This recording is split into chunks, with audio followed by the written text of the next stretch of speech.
This is Awful Wife with Deep Fried Grits. Today I'll be building the LEGO Steamboat Willie set and giving you my thoughts along the way. I'm actually so excited to finally own this set because up until this past week, it was the only classic Disney set that I still didn't own. As you can see, we already have the Disney Castle, as well as the Disney Train and Disney Series 1 and 2 collectible minifigures, so I'm really happy to finally have this set. I'm actually from Orlando, Florida, and I went to Disney World all the time as a child, so these Disney sets have a special place in my heart.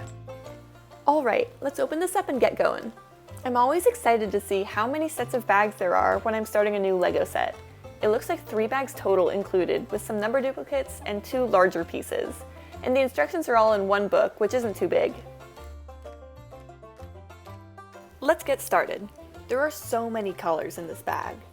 It looks like the set uses a lot of colors for the inner mechanics, and then we build over it in black and white. I love when LEGO does this for its more neutral toned sets. It's so much easier to find the pieces, and it makes it way more fun to build. One thing I did not realize beforehand is that the minifigures in the set are actually different than those from the Disney Series 2 CMFs. The photos made it hard to tell if they were indeed the same minifigures, and that turned me off from buying the set initially. However, it is clear when comparing these figures, they are different.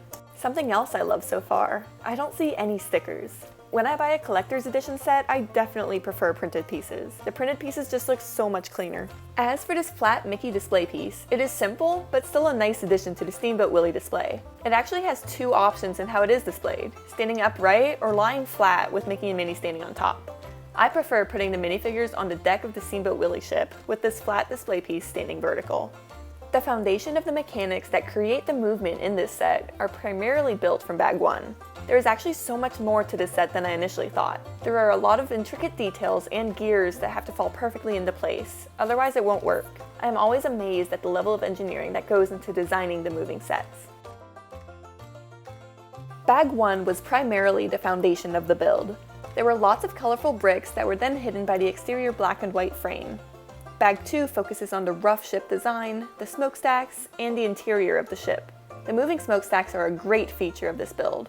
There is one issue I was having with them though. Initially, one of the smokestack frames wasn't moving as smoothly as the other. It kept getting stuck. To fix this, I had to jostle the pieces to loosen them up. With added weight from the finished smokestack towards the end of Bag 2, everything worked smoothly. This was a bit frustrating, but I am glad that the problem seemed to have solved itself. We are also introduced to the parrot in Bag 2. This is such a fun addition to the set. I'm so glad LEGO thought to include this small detail from the original Disney show. In Bag 3, we focus on the finishing details of the build. The accessories, completing the sleek exterior of the ship, and we finally get to see the Minnie Mouse minifigure. LEGO did a great job at designing both Mickey and Minnie to be beautiful and detailed, yet simple at the same time. One issue I have with Minnie, however, is that her skirt piece is pretty thick and the legs can easily fall off. This is the case with the other Minnie Mouse minifigures from other sets as well.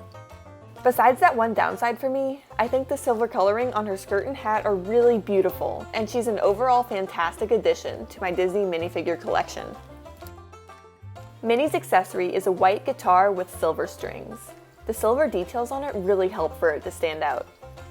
Of all the accessories or printed pieces, my favorite is probably the sheet music for Turkey in the Straw, and I believe it's the actual notes of the melody. There's something about the artwork that I just really like.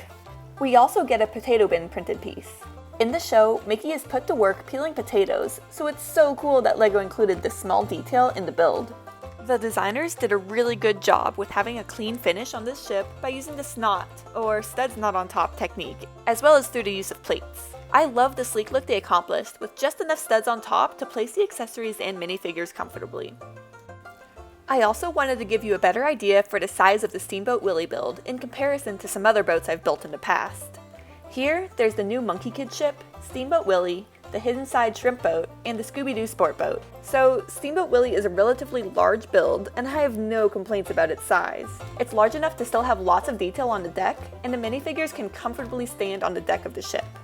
I also love decorating my home with LEGO, so it's large enough to be seen and recognized across the room, but also small enough to display almost anywhere. Overall, I can't believe that I didn't purchase this set sooner. It is a beautiful display piece, the ship actually has movement, and the Mickey and Minnie minifigures are so beautiful. This is such an iconic Disney symbol, and I am completely satisfied with the build. though there is one little thing I would have liked to see done differently. The water wheels move pretty quickly in comparison to the smokestacks. I wish they turned a bit slower, more like half speed. If you've checked out any of our other videos, you'll know that Master Kush 812 used to create lots of stop-motion LEGO short films. He's gotten me into it now too, and when doing the LEGO stop-motion filming with this ship, the wheels move a bit too fast for it to look right.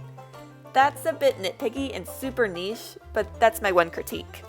Anyways, go buy this set if you haven't done so yet. It's a beautiful LEGO build. Thanks for checking me out on Deep Fried Bricks. Make sure to follow me on Instagram at AFOL and leave a comment below to let us know what your thoughts are on this set. Thanks for watching!